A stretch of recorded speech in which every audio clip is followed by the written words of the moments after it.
All right. I'm Justin Barney from Radio Milwaukee, and I'm here in New York at Electric Lady Studio with Thom Yorke. Thom, how you doing? All right, man. Good. Good. You did the score to the new Suspiria, and I thought that we should start by talking about the old Suspiria. Mm-hmm. What was the setting for when you saw that movie for the first time? Boy, I can't remember. I had seen it, and then, Luca wrote to me, and blah blah blah. And we started talking about it. So I just watched it at home. Yeah. What do you think about Goblin's soundtrack for the original? Well, I knew Goblin before I knew the film, because I'd sort of happened upon some stuff they'd done a couple of years previous, which I thought was utterly mental. so I was kind of fascinated. And some of it sort of had affinities to some of the things that, Radiohead were trying to do. So it was kind of like interesting. Yeah, it's not too far. Not too far, but much more sort of like arpeggiated and complicated, much more complicated than we would do probably. Suspiria, the movie itself, I mean, is a 1970s art house gore classic. Do you watch a lot of movies? Is that your key genre, or do you watch other things? No, I don't know if I'm being asked, am I a movie buff? I don't know. I mean, I guess I watch a lot of films, but I'm not a horror movie buff at all. So I didn't really know Dario Argento's stuff. Sure.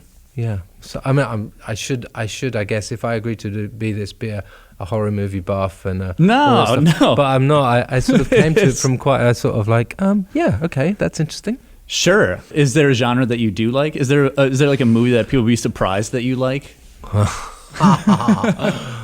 Why? I mean, I really like The Hangover. That's a great movie. Come on, admit it. It is a great Genius. movie. Piss myself laughing every time. So bad, it's good. I love that. And then for the new Suspiria, so working with Luca, was the movie done when he brought it to you? Did you get to watch it before you agreed to it? It was not. No, I had a script, and I talked to him a bit, and I went to the sort of first couple of days shooting, which was kind of interesting. I mean, it was a massive production in this crazy old hotel they'd found that they sort of rebuilt in Italy. But no, it was quite nice because I felt like I was part of the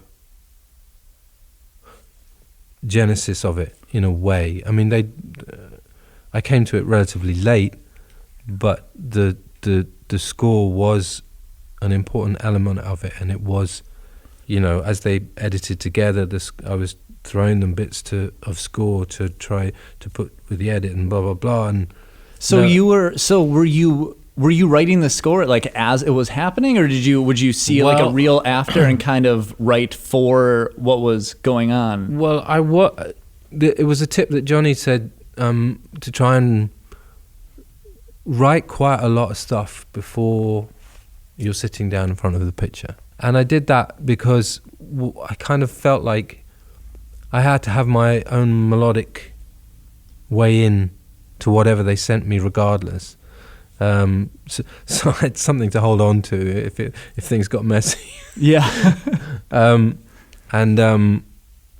So when I was recording stuff on my phone and sending it to them just so they had some idea of the idea, the sort of way I was going to go with it. Some of which we ended up just using the phone actually, so it sounded really good. You use recordings from your phone? Yeah, what's wrong with that? That's super fun. I ain't no fun. I ain't no snob. It was a to and fro, really. I mean, they were shooting and sending me stuff. I mean, but then I had other obligations. I was coming back and forward from the studio and being on tour, so it kind of basically happened at the same time, though, roughly, because the editing went on for ages. So yeah. Yeah, I would imagine that writing a score is quite a bit different from an album, because in an album you just have this huge blank space. I know. That was the really cool bit in a really weird sort of way on sort of two levels. Mm-hmm. The first is you're not the songwriting bit, I'm writing lyrics, but I'm sort of assuming to some degree character or at least atmosphere from the film. So I'm not necessarily writing as me. Not that I write as me anyway, but it was like more license to not bother, more license to exaggerate or go a certain direction, which I really enjoyed. And the other thing is, I'm not in charge of things, which was quite lush in a way, because it's basically, this is Luca's rap, right? No matter what happens, it's Luca's rap. So if he says to me he wants a German, he wants a Sabbath in German, for this woman who sings like a man, I'm like, all right, mate. So then it's on him. It's like, that's what you want. That's what you're gonna get. Well, in the original, I saw Goblin perform it recently, and he said that they, in order to sound creepy and scary, they were in a studio. He had this big Moog board that he was working off of. Yeah, they were processing things. Yeah. How did you make things that sounded eerie? Well, I guess, that was the fun bit. Because the obvious place for me to start was when things go out of tune. That's always troubling. When oscillators beat together, not quite together. So that's kind of where I started. Another thing I was doing a lot was stretching pianos, stretching the sound of pianos and all the overtones. You get a lot of things were like using the modular equipment, because using reverbs and how reverbs can create this noise and clouds and really mess things up. But it was nice for me because it's not something I normally it's always in the context of making a record. Right. So, but you're doing it for its own sake, but yet for a purpose. It was a nice place to be, I'm not like songwriting in this instance or whatever. I'm just creating chaos. And then working off of visual medium as well, you were going on tour. You're going to stop in Milwaukee. You're working with Nigel and Tarek Berry from Berlin. Yeah. And he is adding this visual element to it as well. And you're going to be there with Nigel.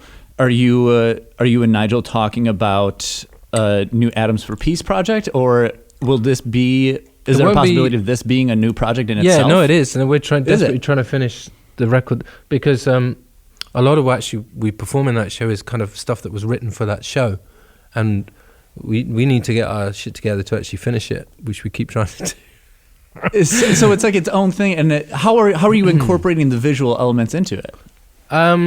It started as like a DJ set thing, and then it kind of unraveled and then came together in a different way. And what Tarek was doing is like a live performance, and the visuals are part of it. So I'm actually sort of scratching my head at the moment, when we finish it as a record, how we get across to people that it's a record, but yes, it's a visual thing. It's kind of interesting that I finished doing the soundtrack for a film, and now I'm doing my own thing, and now I'm really painfully aware of the visual element of it. Right. Because I feel to not have the visual element of it somehow doesn't do justice to where the music came from. And it's also something I've been conscious of from past records that Radio had done as well. When we did Kid A and then Amnesiac, we did a load of visual stuff that was really important to the music, like the blips. We did these 15-second, 20-second, 30-second bits and pieces, which to me were almost as important as what we were doing in the studio. So I've become confused, realizing that the visual side of what I do is actually quite important to me.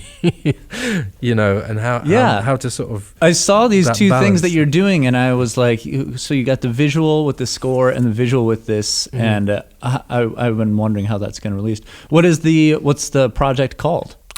Well, it's called Tomorrow's Modern Boxers at the moment, which is deeply ironic. It's not supposed to be serious because it's this sort of vague, sarcastic thing about, hey, we're using electronics, aren't we modern?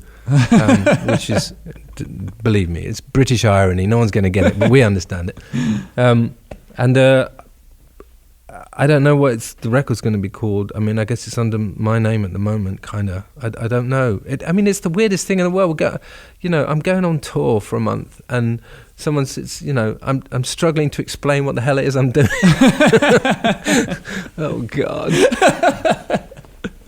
Well, I'm sure that it's going to be great. It makes sense when you're there, I promise. Yeah, well, I will be there. Do you have your own solo project as well then, or is that? No, that's that. That's that. One thing at a time, yeah. Yeah. Or at least less than three things at a time would be good. Yeah. I was reading these album or these interviews with you that were talking about how driven you were when you were starting off, and you were so determined and driven. That was one way of putting it. Angry and awkward. Or another way? Yeah. Bastard. What are your goals as an artist now? What's my goals? I guess my goal is, honestly, to carry on finding in my places where I don't fully understand what's going on. So where I'm out of my depth, or where what I don't want to do is be creating music and think while I'm creating it, or whatever I'm doing, whether it's my terrible pictures or writing or whatever, what I don't want to do is be sitting there thinking how wonderful it is. Mm-hmm. At that point, that's the moment I will give up. Because to me, self-doubt is something I've always really struggled with, and then realised that self-doubt, that butt-clenching feeling, as I call it, where I don't really know what the hell's going on. If someone comes in right now and asks me, I can't tell them. That's where I need to be a lot of the time. So, yeah. Mm-hmm. That's perfect. And that's our time. I'm going to end right on time here. So well thank done. you so much, packed a lot Thom. in there, man. That's good. Thank you. Thank you so much, Thom, for doing this with me, and for doing this. Cheers. Thank you so much. Thanks, man.